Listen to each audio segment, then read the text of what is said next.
Poppy एक बंद दरवाजे के सामने खड़ी होती है। अंदर से उसे एक लड़की की धीमी आवाज सुनाई देती है, धीरे करो। ये सुनते ही पॉपी घबरा जाती है, उसका दिल जोर जोर से धड़कने लगता है। वह अपने मन में सोचती है, ये तो मेरे बीएफ का घर है, प्लीज भगवान जो मैं सोच रही हूँ वैसा ना हो।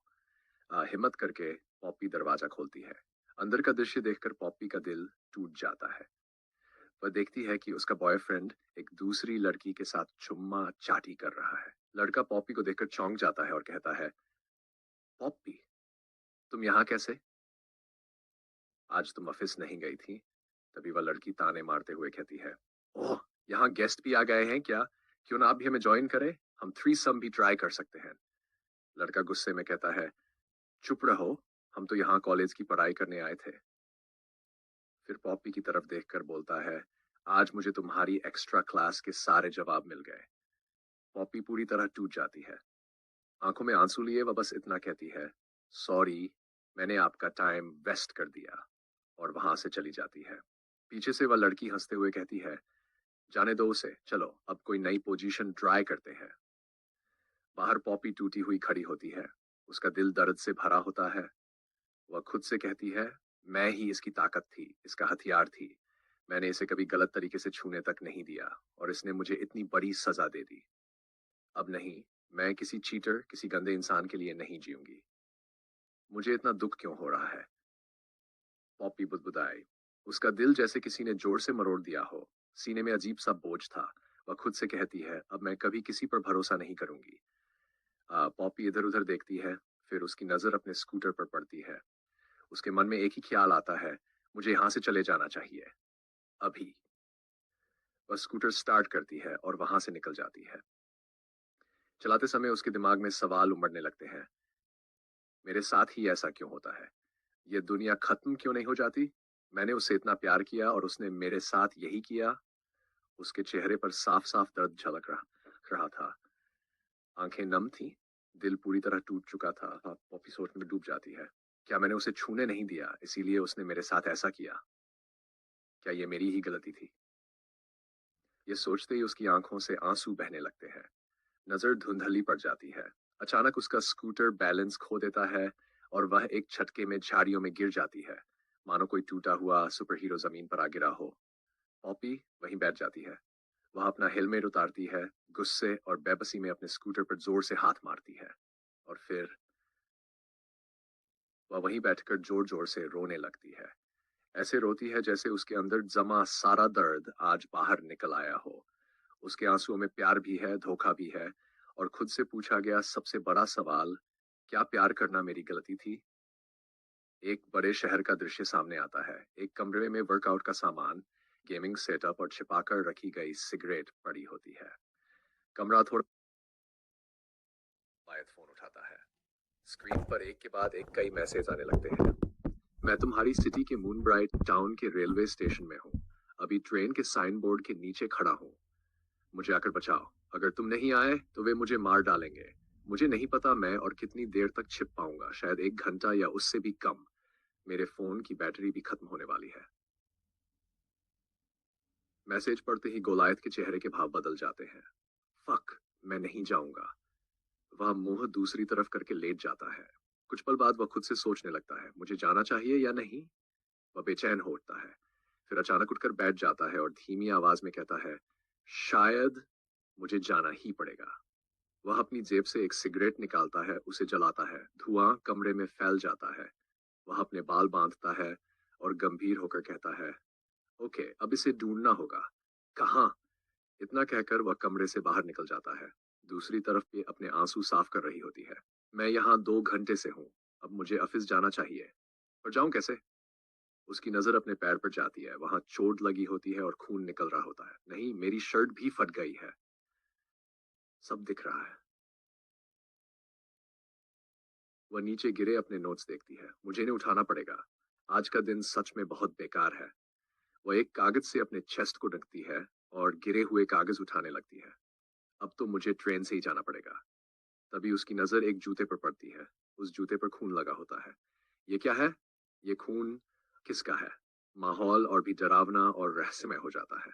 सड़क पर एक सुपर कार तेज रफ्तार से आती हुई रेलवे स्टेशन के पास आकर रुकती है। दरवाजा खुलता है, गोलायत बाहर उतरता है। वह सिगरेट जलाता है और फोन चेक करता है। अब उसे ढूंढूं तो ढूंढूं कहाँ? तभी दूर से एक लड़की की चीख सुनाई देती है। God damn it! अब ये क्या नई मुसीबत है? वह आवाज की दिशा में देखता है। चारों तरफ सुनसान जंगल फैला होता है। वह अपनी गन लोड करता है। जाऊं या न जाऊं? एक पल रुककर वह कहता है, चलो जाकर ही देख लेते हैं। वह धीरे धीरे आगे बढ़ता है। तभी उसकी नजर सामने जाती है। एक लड़की उसकी तरफ भागती हुई आ रही होती है, हाथ में डॉक्यूमेंट्स कसकर पकड़े हुए, चेहरा डर से भरा हुआ, सांसें तेज, कपड़े फटे हुए, चलने में दर्द साफ छलकता है। गोलायत की नजर उस पर टिक जाती है। कुछ पल के लिए वह हिलता तक नहीं। उसके दिमाग में सिर्फ एक सवाल गूंजता है, ये लड़की कौन है? और यहीं से कहानी एक और खतरनाक मोड़ लेने वाली होती है। गोलायत सड़क के किनारे खड़ा था। उसकी नजर सामने चल रही एक लड़की पर टिक गई। वह लड़की अजीब तरह से चल रही थी, कभी इधर कभी उधर, मानो सड़क पर नहीं अपने ही ख्यालों में भटक रही हो। गुलायत बुदबुदाया, ये पागल क्या? तभी उसकी नजर अचानक एक स्कूटर पर पड़ी। स्कूटर पूरी तरह उल्टा पड़ा था, जैसे किसी ने गुस्से में उसे जमीन पर दे मारा हो। उसी पल लड़की वापस आई। पॉपी ने स्कूटर को देखा और बिना सोचे उसे एक जोर की किक मार दी। फिर अचानक रुक गई। कुछ पल बाद वो झुकी, स्कूटर के पास आई और जैसे किसी जिंदा इंसान से बात कर रही हो, धीरे से बोली, सॉरी, मेरी ही गलती थी। उसने स्कूटर को सीधा किया, प्यार से उस पर हाथ फेरा और बिना पीछे देखे वहां से चली गई। गोलायत कुछ सेकंड तक वहीं खड़ा रहा, फिर धीरे से मुड़ा और उस दिशा में देखने लगा जहां से पॉपी गई थी। अचानक उसके हाथ में जलन सी हुई। वह चौंका। वह स्कूटर की जगह पर पहुंचा। वहां जमीन पर कुछ दस्तावेज बिखरे पड़े थे और एक जूता। उसने जूते को ध्यान से उठाया। कुछ जाना पहचाना सा लगा। फिर उसने दस्तावेज उठाए और पढ़ने लगा। तभी उसका फोन वाइब्रेट करने लगा। उसने स्क्रीन देखी और फोन उठाकर चिड़चिड़े स्वर में बोला, क्या चाहिए तुम्हें? दूसरी तरफ से सख्त आवाज आई, आज की मीटिंग तुमने अटेंड नहीं की। मेरे पास टाइम नहीं है और भी बहुत काम है। गुलायत ने दांत भींचते हुए कहा, तो क्या तुम हमें डबल क्रॉस कर रहे हो? कुछ पल की खामोशी। फिर वह बोला, नहीं, दिमाग मत खाओ, बाद में बात करता हूँ। फोन कट गया, लेकिन उसी पल उसके दिमाग में पुरानी यादें लौट आईं। गोलियों की आवाजें, पुलिस की चीखें, वह भाग रहा था, पीछे से फायरिंग हो रही थी और फिर पुलिस ने उसे पकड़ लिया। हथकड़ियां, शोर, अंधेरा। अचानक गोलायत झटके से अपने ख्यालों से बाहर आया। सड़क वही थी, हाथ में वही कागज, लेकिन उसकी आंखों में अब कुछ बदल चुका था। उसने गहरी सांस ली और जमीन पर बिखरे सारे कागज उठाने लगा। एक एक कर सबको समेटा, उन्हें ठीक से सीधा किया। कागजों के ऊपर छपा हुआ नाम देखकर उसकी आंखें रुक गई। उसके अंदरूनी कमेंट्स से साफ था, ये किसी ऑफिस के जरूरी डॉक्यूमेंट्स थे, कोई मामूली कागज नहीं। उसने सारे कागज अपने हाथ में पकड़े और बिना देर किए रेलवे स्टेशन की तरफ चल पड़ा। चलते चलते अचानक उसके ख्यालों में वही लड़की आ गई, पॉपी। उसका अजीब सा व्यवहार, स्कूटर से माफी मांगना और फिर यूं अचानक गायब हो जाना। सीन बदलता है। अब हमें एक पब्लिक बाथरूम दिखता है। पॉपी शीशे के सामने खड़ी है। वह अपने हाथ धो रही है, पैर साफ कर रही है और अपनी छोटी छोटी चोटों को पानी से धो रही है। उसकी सांसें तेज हैं। वह खुद से बुदबुदाती है, कुछ नहीं हुआ, सब नॉर्मल है। लेकिन उसकी आंखें कुछ और ही कह रही थी। वह बहुत घबराई हुई है। अपने मन में सोचती है, बुरे से बुरा क्या हो सकता है मेरे साथ? फिर खुद को समझाने लगती है, वो जूता किसी जानवर ने उठाकर ले आया होगा, किसी इंसान का नहीं होगा। लेकिन उसका दिमाग मानने को तैयार नहीं। ध्यान भटकाने के लिए सोचती है, घर जाते ही चॉकलेट खाऊंगी। अपनी फेवरेट बेकरी शॉप याद करती है। फिर भी मन शांत नहीं होता। हाथ धोते हुए अचानक रुकती है, ध्यान से देखती है। खून नहीं है, ये तो बस कीचड़ है। वह जूते को अच्छे से साफ करती है, फिर हल्की सी हंसी के साथ हवा में कहती है, मुझे माफ करना अनजान जूते। फिर जूते से ही बात करती है, जिसका भी ये जूता होगा ना, वो मुझसे तो ज्यादा स्मार्ट ही होगा। वह गहरी सांस लेती है और वहां से निकलने लगती है। चलते चलते वह अपनी छाती के कपड़े ठीक करती है, जो थोड़ा फट गया था। और उसी पल उसके दिमाग में उसका बीएफ आ जाता है। वह लम्हा जब उसने उसे चीट करते हुए पकड़ा था, वह याद उसके दिल को फिर से तोड़ देती है। उसका चेहरा और उदास हो जाता है, कदम भारी हो जाते हैं, लेकिन वह खुद को संभालती है, सीधा खड़ी होती है और आगे बढ़ जाती है। स्टेशन पर गोलायत चल रहा था। लोग उसकी तरफ देख रहे थे, कुछ हैरान थे, कुछ घबराए हुए। एक आदमी उससे रास्ता पूछने ही वाला था, लेकिन गोलायत की शक्ल देखकर डर गया और बिना कुछ पूछे पीछे हट गया। गोलायत आगे बढ़ा और टिकट ऑफिस के पास जाकर रुक गया। वह शांत आवाज में बोला, हाय। काउंटर पर खड़ी लड़की ने कहा, हाँ जी। लेकिन जैसे ही उसने गोलायत को देखा, वह एक पल के लिए ठिठ गई। उसके मन में ख्याल आया, क्या आदमी है, कितना हैंडसम, और इसकी बॉडी। वह अपने ही ख्यालों में डूब गई। काश इसके साथ एक नाइट डेट हो जाए। तभी गोलायत बोला, क्या आप मेरी एक मदद कर सकती हैं? लड़की संभली। जी, बताइए। गोलायत ने कहा, मैं एक लड़की को ढूंढ रहा हूँ, उसका नाम पॉपी है। ब्राउन हेयर है और उसने पिंक रंग का कुछ पहना हुआ था। क्या आपने उसे यहाँ देखा है या वो आपके पास आई थी? लड़की ने सिर हिला दिया। नहीं, अभी तो नहीं। फिर हल्की मुस्कान के साथ बोली, लेकिन अगर वो आएगी तो मैं आपको बता दूंगी। क्या आप मुझे अपना नंबर दे सकते हैं? फिर जोड़ दिया, हम पॉपी को छोड़िए, हम साथ में कहीं घूम भी सकते हैं। तभी पीछे से आवाज आई, हे एसहोल। लाइन रोक रखी है। गोलियत ने पीछे मुड़कर अपनी गहरी नजरों से उसे देखा। वह आदमी घबरा गया और चुप हो गया। लड़की ने जल्दी से फोन निकाला। आप नंबर दे दीजिए, मैं आपको बता दूंगी। गोलियत ने नंबर दे दिया। नंबर लेते हुए लड़की मन ही मन सोचने लगी, काश आज रात कुछ मजेदार हो जाए। गोलियत ने कहा, थैंक यू, और वहां से चला गया। पीछे से लड़की बोली, I'll call you later, मैं आपको कॉल करूंगी। तभी पास खड़ा एक बूढ़ा आदमी गुस्से में बोला, मैं आपकी रिपोर्ट करूंगा, आप काम नहीं कर रही हैं। लड़की ने मन ही मन कहा, सेट अप ओल्ड मैन, और काउंटर की तरफ मुड़ गई। फोन पर एक मैसेज आता है, रॉन्जो का। ओपन क्वोट, बॉस, क्या मैं आपकी मदद करूं? आप बस उस लड़की की एक फोटो भेज दीजिए, मैं आपको उसकी सारी डिटेल निकाल कर दे दूंगा। Close quote. स्क्रीन को घूरता रह जाता है। उसके दिमाग में बस एक ही बात गूंजती है, बस एक फोटो। वह कुछ सेकंड तक वहीं खड़ा रहता है, गहरी सोच में डूबा हुआ। फिर बिना कुछ कहे वह स्टेशन से बाहर निकल जाता है। सीन शिफ्ट, टिकट फिस। काउंटर पर खड़ी वही लड़की अपने फोन को बार बार देख रही थी। अचानक फोन बजता है। वह मुस्कुराते हुए कॉल उठाती है, लेकिन सामने से आवाज आती है, मैडम आपकी डिलीवरी पहुंच गई है। वह एकदम चौंक जाती है। डिलीवरी? उसका चेहरा उतर जाता है। कॉल करते ही वह झुंझलाकर बुदबुदाती है, डैम, उसने तो मुझे पूरा बेवकूफ बना दिया। उसकी आंखों के सामने उसके सारे सपने बिखर जाते हैं। थकी सी सांस लेते हुए वह खुद से कहती है, लगता है आज भी मुझे खुद ही अपने मन को संभालना पड़ेगा। वह फोन काउंटर पर रखती है, एक गहरी सांस लेती है और फिर काम में लग जाती है। लेकिन उसके चेहरे से साफ था, आज का दिन उसकी उम्मीदों जैसा बिल्कुल नहीं था। स्टेशन की एक बेंच पर बैठी वही लड़की अचानक नजर आती है। वह गहरी सांस लेकर सोचती है, आखिरकार थोड़ी शांति मिली। स्टेशन का शोर भी उसे उस पल अजीब सा सुकून दे रहा था। ट्रेन की आवाज, लोगों की हलचल, अनजान चेहरों का आना जाना, सब कुछ एक अलग ही संगीत जैसा लग रहा था। लेकिन तभी वह अपनी ही दुनिया से बाहर आती है। वह छत से अपना बैग खोलती है और पन्नों को पलटने लगती है। एक पल में उसका चेहरा बदल जाता है, उसकी धड़कन तेज हो जाती है। ये नहीं हो सकता। एक जरूरी पेज गायब था, वही पेज जिस पर उसने न जाने कितनी मेहनत की थी। वो बुदबुदाती है, अब मैं क्या करूं? मुझे इसे फिर से बनाना पड़ेगा। उसी पल उसकी नजर सामने जाती है। एक लड़का, वही रहस्यमयी लड़का जो कुछ देर पहले पास ही खड़ा था, अब मुंह फेरकर दूसरी तरफ चलने लगता है। लड़की सोच में पड़ जाती है, क्या ये मेरी इमेजिनेशन थी? तभी ट्रेन के जाने का सिग्नल बज उठता है। स्टेशन पर अफरा तफरी मच जाती है। सभी यात्री ट्रेन की ओर बढ़ने लगते हैं। लड़की अपने आप से पूछती है, कौन है यह अजीब लड़का? इसे देखकर मुझे इतना अजीब सा क्यों लग रहा है?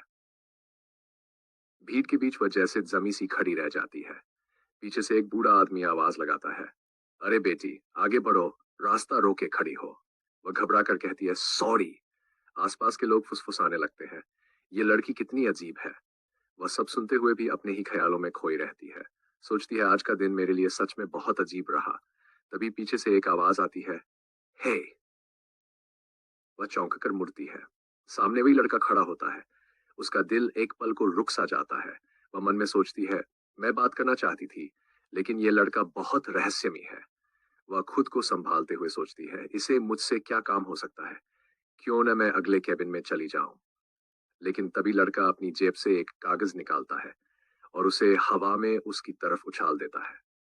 वह कहता है, मैं नहीं जानता ये तुम्हारा है या नहीं, लेकिन मेरी जिंदगी में कोई था जो अपने काम को बहुत वैल्यू देता था और ऐसे काम को बनाने में बहुत वक्त लगता है। कागज हवा में उड़ता हुआ उसकी ओर आता है। लड़की उसे पकड़ लेती है। उसकी आंखें फैल जाती है। वही खोया हुआ पेज, वही सबसे जरूरी पेज, लेकिन उसी अफरा तफरी में उसकी सिलाई हुई शर्ट फट जाती है। लड़का अचानक उसकी एक तस्वीर ले लेता है। अरे! वह जोर से चिल्ला देती है। पूरी ट्रेन का ध्यान उनकी तरफ चला जाता है। लड़का बिना कुछ कहे अपनी जैकेट उसकी ओर फेंक देता है। वह जल्दी से उसे ओढ़ लेती है, अपने चेहरे और सीने को ढक लेती है। तभी अनाउंसमेंट होती है, ट्रेन रुकने वाली है।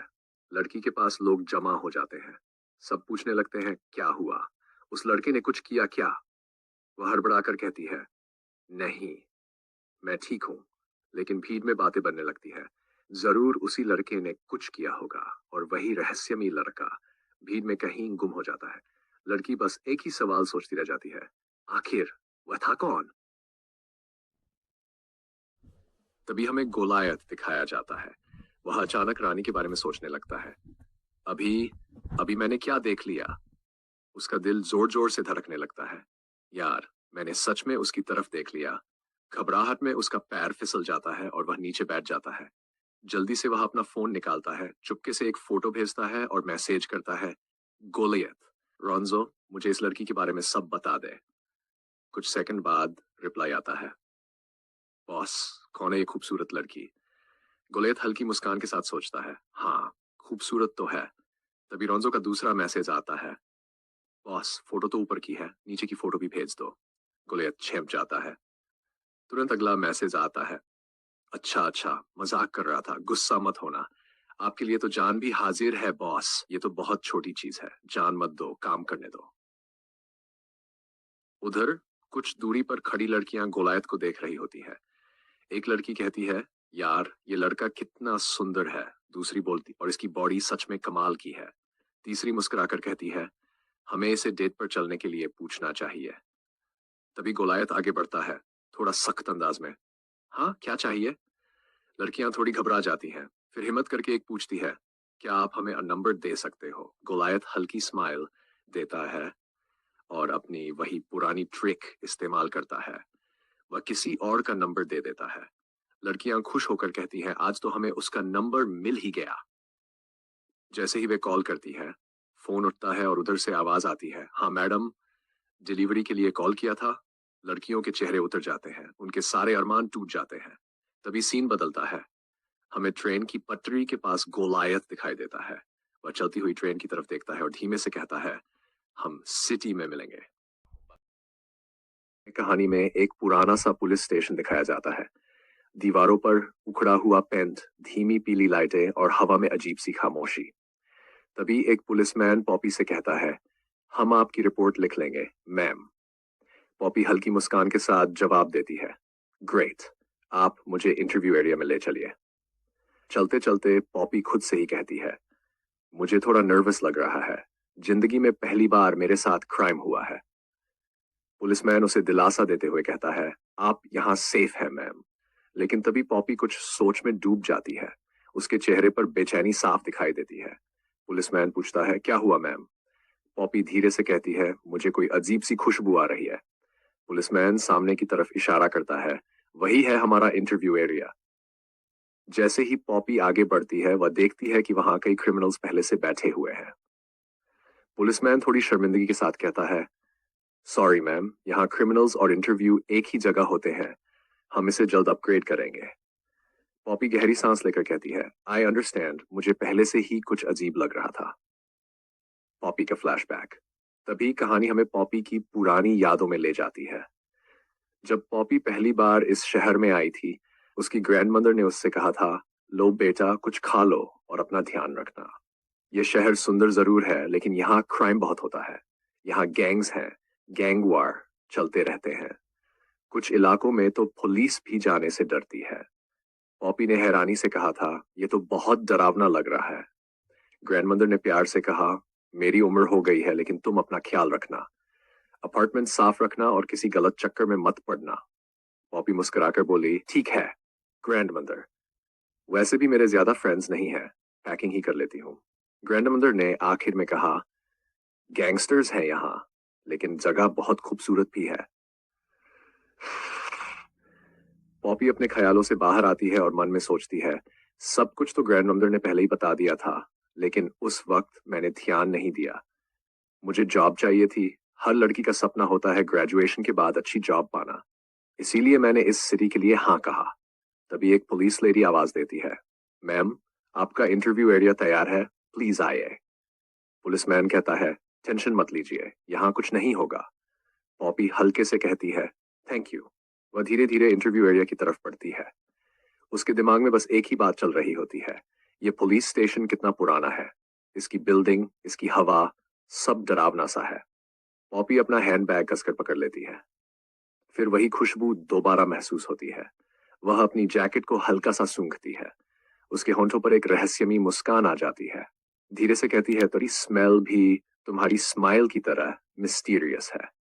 और यहीं से पॉपी की कहानी और भी ज्यादा डार्क और इंटरेस्टिंग होने लगती है। दूसरी तरफ से एक क्रिमिनल हंसता हुआ चलता आ रहा होता है। वह ऊंची आवाज में कहता है, मैं पूरे स्टेशन को आग लगा दूंगा। फिर अचानक हंस पड़ता है, अरे यार, मजाक कर रहा था। वह चारों तरफ नजर दौड़ाकर कहता है, लेकिन बताऊं, आज कुछ बड़ा होने वाला है, मुझे 100% फील आ रहा है। तभी उसकी नजर सामने आती हुई पॉपी पर पड़ती है, और उसी पल पॉपी की नजर भी उस पर चली जाती है। पॉपी का दिल जोर से धड़कता है। वह झट से मुड़कर तेजी से आगे बढ़ जाती है। उसने मुझे देख तो नहीं लिया, वह मन ही मन सोचती है, लेकिन अगले ही पल वह क्रिमिनल सीधे पॉपी के सामने आकर खड़ा हो जाता है। हल्की सी मुस्कान के साथ कहता है, क्यूटी, क्या हम बात कर सकते हैं? तुम मुझे इग्नोर कर रही थी। पॉपी के हाथ कांपने लगते हैं। उसके दिमाग में बस एक ही बात घूमती है, ये नहीं हो सकता, अब मैं क्या करूं? वह घबरा कर कहती है, देखिए, मैं यहाँ पुलिस रिपोर्ट लिखवाने आई हूँ, प्लीज मुझे जाने दीजिए। वह मन ही मन कहती है, प्लीज यहाँ से हट जाओ। तभी पीछे से एक सख्त आवाज आती है, हे, यहाँ क्या कर रहे हो? एक पुलिस ऑफिसर तेजी से उनकी तरफ बढ़ता है। पुलिस ऑफिसर क्रिमिनल से कहता है, तुम रिलीज हो चुके हो, अब तुरंत यहाँ से बाहर निकलो। क्रिमिनल झुंझलाकर पीछे हटता है, और उसी मौके का फायदा उठाकर पॉपी वहां से लगभग भागती हुई निकल जाती है। पॉपी एक कोने में जाकर रुकती है। उसकी सांसें तेज चल रही होती है। आज बच गई, वरना मैं कितनी बड़ी मुसीबत में फंस जाती। उसकी आंखों से आंसू निकल आते हैं। मेरे साथ ही ऐसा क्यों होता है? खुद को संभालते हुए वह इंटरव्यू एरिया के सामने पहुंचती है। धीमी आवाज में कहती है, क्या मैं अंदर आ सकती हूँ? अंदर से एक शांत आवाज आती है, हाँ, अंदर आ जाए, बैठिए। पॉपी अंदर आती है और सामने बैठी पुलिस लेडी को देखकर थोड़ा रिलैक्स महसूस करती है। ये लेडी कितनी काम और क्यूट लग रही है, पॉपी मन में सोचती है। पुलिस लेडी फाइल खोलते हुए पूछती है, क्या किसी ने आपकी तस्वीर ली थी जब आपकी शर्ट एक्सीडेंट में फट गई थी? पॉपी चौंक जाती है। धीरे से कहती है, नहीं, मैं उसे नहीं जानती। पुलिस लेडी गंभीर होकर पूछती है, क्या उसने आपको गलत तरीके से देखा था? पॉपी की आवाज कांप जाती है, हाँ, और उसने मेरी प्राइवेट चेस्ट पर की फोटो भी ली थी। पुलिस लेडी कहती है, उसके बारे में जो भी आपको पता हो बताइए, तभी हम उसे ढूंढ पाएंगे। पॉपी कुछ याद करके कहती है, उसने मुझे अपनी जैकेट दी थी, क्या आप उसका डीएनए टेस्ट करवा सकती हैं? पुलिस लेडी गहरी सांस लेकर कहती है, हो सकता है, लेकिन इसमें काफी खर्च आएगा, क्या आप अफोर्ड कर पाएंगी? और लॉयर? पॉपी सिर झुका लेती है, नहीं। फिर हिम्मत करके पूछती है, क्या आप मेरा केस डिसमिस कर देंगी? पुलिस लेडी शांति से कहती है, नहीं, बस बताइए, उसे पहले कभी इस सिटी में देखा था? पॉपी जवाब देती है, नहीं, मैंने उसे पहली बार उसी दिन देखा था। पुलिस लेडी फाइल को एक तरफ रख देती है। कुछ पल की खामोशी। पॉपी खड़ी होती है, थैंक यू मैम, आपने मुझे इतना समय दिया। जैसे ही वह मुड़कर बाहर जाने लगती है, पुलिस लेडी कहना, इस सिटी में क्राइम बहुत ज्यादा है। पॉपी सिर हिलाकर चली जाती है, लेकिन पुलिस लेडी की नजर पॉपी की जैकेट के पीछे बने एक निशान पर पड़ती है। वह अचानक रुक जाती है, ये जैकेट, मैंने इसे कहीं देखा है। वह जल्दी जल्दी अपनी फाइल्स पलटती है, कहाँ है वो फाइल? अचानक उसकी आंखें एक फोटो पर टिक जाती हैं। उस फोटो में एक गैंगस्टर के पीछे वही जैकेट का सिंबल साफ दिख रहा होता है। पुलिस लेडी को पॉपी की बातें याद आने लगती हैं। गहरी आंखें, लंबे काले बाल बाल वो बुदबुदाती है, ओह शिट, अगर ये सच है तो मुझे जल्दी कुछ करना पड़ेगा। एक अंधेरी गली, दो गैंगस्टर्स हर खड़े हैं। एक कहता है, तू श्योर है उस लड़की की जैकेट पर वही साइन था? दूसरा जवाब देता है, हाँ वही गैंग का मार्क, हम उसका वेट करेंगे। दूसरा गैंगस्टर गुस्से में कहता है, अगर तू झूठ बोल रहा है तो मैं तुझे मार दूंगा। दोनों अपने चेहरे ढांक लेते हैं। अब हमें कोई नहीं पहचानेगा, कहते हुए वे एक बिल्डिंग के अंदर घुस जाते हैं। तभी पीछे से एक ठंडी आवाज आती है, तुम दोनों इतने डरपोक हो। एक गैंगस्टर दूसरे से कहता है, कौन है? अचानक कोई अंधेरे से बाहर निकलता है, वह उनके पास आता है, एक का हाथ पकड़कर जमीन पर पटक देता है, तुम्हारा खेल खत्म। दूसरा चिल्लाता है, तुम कौन हो, यहाँ क्या कर रहे हो? वह लड़का बिना जवाब दिए दूसरे को भी जोर से नीचे गिरा देता है। अंधेरा गहरा हो जाता है और कहानी अब और भी डेंजरस मोड़ लेने वाली होती है। अगर चाहो तो आप सभी का मीटिंग में स्वागत है। चलिए मीटिंग शुरू करते हैं। एक बड़ा अंधेरा हॉल, लंबी टेबल के चारों ओर बैठे गैंगस्टर्स, हवा में सिगार, शराब और डर की गंध। एक आदमी चिढ़कर बोलता है, लेकिन गोलायत फिर से नहीं आया, हमारे पास उसके अलावा भी बहुत जरूरी बातें हैं। दूसरा गुस्से में कहता है, वह अपनी पोजीशन का गलत इस्तेमाल कर रहा है। धड़ाम, दरवाजा खुलता है। अगले ही पल एक क्रिमिनल को कोई घसीटते हुए अंदर फेंक देता है और उसे जोर से मीटिंग टेबल के पास पटक देता है। वह इंसान सीधा खड़ा, चौड़ा कंधा, ठंडी और बेरहम आंखें, गोलायत। वह क्रिमिनल को पैर से दबाकर गहरी नजरों से घूरता है। पूरा हॉल सन्न। एक गैंगस्टर टेबल पर हाथ मारकर चिल्लाता, ये क्या है? तुम्हें गैंग मेंबर और मीटिंग की रिस्पेक्ट करना नहीं आता? तभी बॉस भारी और शांत आवाज में बोलता है, कॉम डाउन, इतनी बड़ी बात नहीं है, मैंने गोलायत को खुद ट्रेन किया है। एक गैंग मेंबर कहता है, बॉस मैंने इसे कई बार कांटेक्ट करने की कोशिश की, कॉल्स किए लेकिन कोई जवाब नहीं। बॉस हल्की मुस्कान के साथ कहता है, जेंटलमैन, गोलायत को समझने के लिए पेशेंस चाहिए। फिर वह गोलायत की तरफ देखता है, क्या बात है? अचानक गोलायत उस क्रिमिनल के चेहरे पर जोर की लात मारता है। खून जमीन पर फैल जाता है। बॉस तुरंत बोलता है, रुको, इसे मार दोगे। पीछे बैठे गैंगस्टर्स फुसफुसाने लगते हैं, ये आदमी नहीं, बीस्ट है। मारते वक्त सोचता ही नहीं, कितना पावरफुल है, काश मेरा भी ऐसा बेटा होता। जमीन पर पड़ा क्रिमिनल कांपते हुए गिड़गिड़ाता है, मुझे माफ कर दो, मुझे सिम नाम के आदमी ने भेजा था स्पाई करने के लिए। बॉस चौंक जाता है, सिम? वो तो एक एक्स्ट्रा प्लेयर है, क्या तुम उसकी कांटेक्ट डिटेल्स दे सकते हो? मैंने उसे कभी देखा नहीं। बॉस अपनी जेब से एक चमकता हुआ नाइफ निकालता है। एक पल और क्रिमिनल का गला कट जाता है। बॉस ठंडी आवाज में कहता है, अब तुम्हारा फोन मेरे पास है, तुम्हारी जिंदगी की अब कोई जरूरत नहीं। खून फैलता है। कुछ गैंगस्टर्स पीछे मुड़कर उल्टियां करने लगते हैं। बॉस सबकी तरफ देखता है। जिस इंपॉर्टेंट नोटबुक की बात हो रही थी, मुझे वही चाहिए। वह गोलायत की ओर मुड़ता है, जहां भी हो उसे ढूंढो।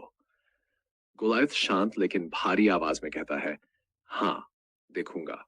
बॉस कुर्सी से उठते हुए कहता है, गोलायत मैं सिर्फ तुम पर भरोसा करता हूँ। वो नोटबुक मेरे लिए सबसे ज्यादा जरूरी है। मुझे हर डिटेल चाहिए, थोड़ा रुक कर। और हाँ, सावधानी से काम करना।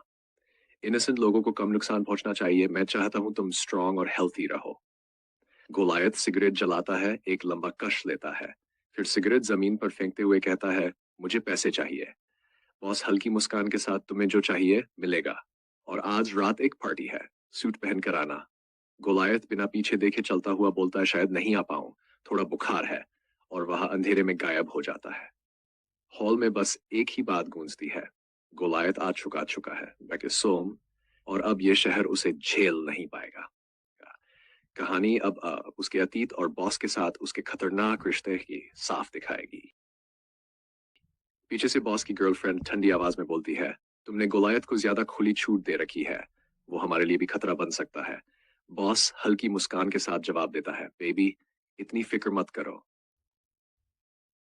वो हमारे लिए सबसे यूजफुल आदमी है। गर्लफ्रेंड की आवाज में डर साफ झलकता है। वैसे तो वो किसी गैंग के काम में ज्यादा इन्वॉल्व नहीं रहता, लेकिन जब वो किसी चीज के पीछे पड़ जाता है तो कुछ भी कर सकता है। बॉस हंसते हुए कहता है, वो आदमी नहीं है, वो एक कुत्ता है माला हुआ, और कुत्ते बहुत वफादार होते हैं। वह सिगार का कश लेता है, मैंने उसे हमेशा डिस्टेंस पर रखा है, वो मेरा डॉग है। मेरी फैक्ट्री खाता है और मेरा काम करता है। अब हमें दूसरी तरफ गोलायत दिखाई देता है। उसके जूते खून से सने हुए हैं। वह चुपचाप खड़ा है, अपने हाथ से मुंह पर लगा खून पोंछता है। उसकी आंखें खाली है और वह धीरे धीरे अपनी बीती हुई यादों में खो जाता है। फ्लैशबैक। एक अंधेरा सा कैंप, लोहे की सलाखें, जमीन पर बैठा एक छोटा सा बच्चा गोलायत, बहुत जोर से। तभी एक आदमी सामने आता है, वही कैंप का बॉस। वह झुककर कहता है, मैं तुम्हें यहां से निकाल सकता हूँ, लेकिन बदले में। बच्चा अपने मुंह पर हाथ हाथ रखकर रोता हुआ बोलता है, बस मुझे यहां से बाहर निकाल लो। बॉस हंसता है, तो फिर मेरे साथ खेलना पड़ेगा। बच्चा कांपते हुए कहता है, रोना बंद करने को मत कहो। अचानक वह गुस्से में चिल्लाता है, मैं रो नहीं रहा। मेरा बचपन बहुत दर्दनाक है, मैं कमजोर नहीं हूं। बॉस ठंडी आवाज में कहता है, भगवान तुम्हारे साथ नहीं है और तुम्हारे पास कोई रास्ता भी नहीं। एक 22 साल के बच्चे को बिना दया के जमीन पर धकेल दिया जाता है। तभी पीछे से एक और आवाज आती है, डैड जल्दी चलो। बॉस पलटकर कहता है, रुको, पहले इस बदतमीज बच्चे को सजा देता हूँ। पीछे से बच्चे की टूटी हुई आवाज आती है, मैं नहीं आ रहा हूँ। Back to present. एक झटके में गोलायत अपने ख्यालों से बाहर आता है। उसकी आंखों में दर्द साफ है, सांस थोड़ी भारी। कितना दर्दनाक था वो सब। तभी उसके दिमाग में उसी लड़की का चेहरा उभर आता है, पॉपी।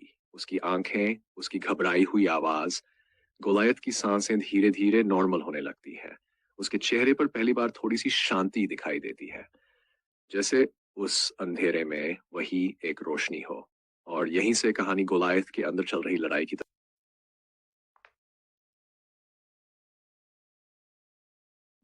इसके बाद हमें पॉपी दिखाई देती है। वह शहर की भीड़ में तेज तेज कदमों से चल रही होती है। उसके चेहरे पर घबराहट साफ झलक रही होती है। मन ही मन वह खुद से बड़बड़ाती है कि आज तो बहुत लेट हो गई हूँ, लंच का टाइम भी निकल गया। दिन वैसे ही खराब चल रहा है, ऑफिस में क्या जवाब दूंगी। इतनी सारी मीटिंग्स मिस हो गई, ऊपर से पुलिस स्टेशन भी जाना पड़ा। वह चलते चलते अपना सिर पकड़ लेती है, हे भगवान मेरा क्या होगा, कहीं जॉब से निकाल ही न दे। तभी अचानक उसे एक बिल्ली की आवाज सुनाई देती है, म्याऊं म्याऊं। पॉपी का ध्यान तुरंत उस ओर चला जाता है। वह इधर उधर देखती है। तभी उसकी नजर एक पेड़ पर जाती है। पेड़ की ऊंची टहनी पर एक छोटी सी बिल्ली डरी हुई खड़ी होती है। वह बार बार म्याऊं म्याऊं कर रही होती है। पॉपी रुक जाती है।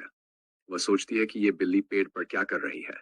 उसी पल जिस टहनी पर बिल्ली खड़ी होती है वह हल्की सी चमड़ाने लगती है। पॉपी की सांस अटक जाती है। वह बिल्ली की आंखों में देखती है डर, बेबसपन और मदद की पुकार। पॉपी बिना ज्यादा सोचे पेड़ के पास चली जाती है। वह सोचती है कि मुझे जाना चाहिए, लेकिन इसे ऐसे कैसे छोड़ दूं। फिर हल्की सी मुस्कान के साथ कहती है कि डरो मत बेटा, एंड मैं आ रही हूँ। वह गहरी सांस लेती है, मैं कर सकती हूँ, और धीरे धीरे पेड़ पर चढ़ना शुरू कर देती है। दूसरी तरफ हमें गोलायत दिखाई देता है। वह फोन पर गुस्से में बात कर रहा होता है। वह कहता है कि तुमने अब तक उस लड़की की डिटेल्स क्यों नहीं भेजी। गोली खानी है क्या? उसका बैकग्राउंड अभी चाहिए मुझे। फोन के दूसरी तरफ से पूछा जाता है कि बॉस, पार्टी में आ रहे हो क्या? गोलायत ठंडे लहजे में जवाब देता है कि मैंने जितना काम कहा है उतना पहले पूरा करो, और कॉल कर देता है। उसी पल उसकी नजर सड़क के किनारे खड़े उसी पेड़ पर जाती है। उसकी भौहें तनस आती हैं। वह देखता है कि एक लड़की पेड़ पर चढ़ी हुई है और अपनी बाहों में बिल्ली को संभालने की कोशिश कर रही है। तभी अचानक भी टहनी टूट टूट जाती है।